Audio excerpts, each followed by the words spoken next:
A temática deve ser a frase de comando da sua história. Ela deve estar em todos os detalhes, em todos os momentos, em cada segundo da sua história. Muitas vezes a gente quer criar uma história de mistério, mas a gente coloca só no tema principal o mistério. Esquece de colocar o cara entregando leite, ou o cara vendendo um pão, fazendo um movimento meio misterioso.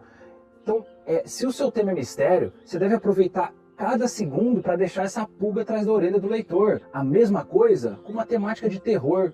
Por mais que as mortes vão acontecer no meio da história, um pouquinho mais para frente, você deve fazer com que uma groselha caia no chão para aparecer sangue. Você deve fazer com que cada segundo da sua história tenha algo relacionado com terror. Por quê? Porque a temática é o ponto gravitacional da sua história.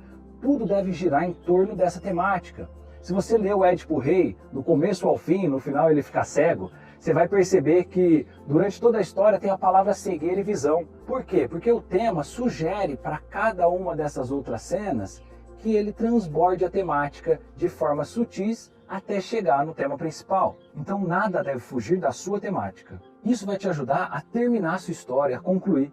A você não abandonar no meio ou a qualquer momento, porque a vida não é feita de coisas certas, a cada segundo tem alguma coisa nova acontecendo, tem alguma coisa, nada é tão previsível assim. Então vai te ajudar a não fugir dessa sua história. Tem um caso de um jornal dos Estados Unidos em que o lema deles é: coloque o nome dos habitantes dentro do jornal. Eu não sei se você é do interior, eu sou aqui de Ribeirão Preto. Eu gostava muito do jornal, de ler jornal, porque eu via as pessoas que eu conhecia, né?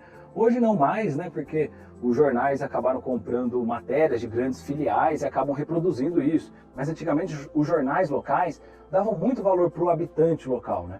Então, nos Estados Unidos tem um jornal que o lema é: coloque o máximo de nomes possíveis, né?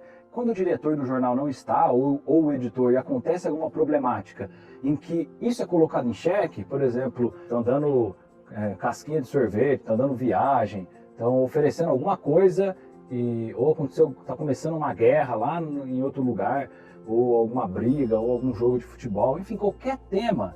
Se tiver duas matérias, por exemplo, um barbeiro da cidade, né, a matéria do barbeiro da cidade que atendeu os habitantes aquele dia, e ele conta sobre isso, né, e um outro que é um Brasil perdeu por 7-1, né, da Alemanha, né, por exemplo, qual matéria que esse jornal vai preferir publicar?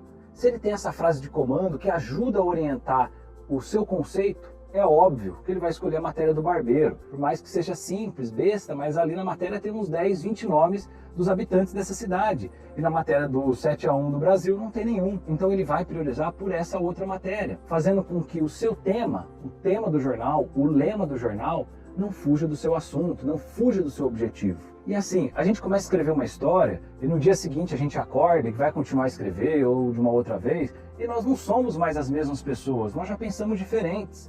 Só que a história não é sobre você, né? É sobre a história. Então ela deve ter o seu tema, deve ter as suas frases de comando. Então porque você acorda um dia diferente do outro, né? Imagina se a sua história tiver que ir no mesmo ritmo que o seu temperamento.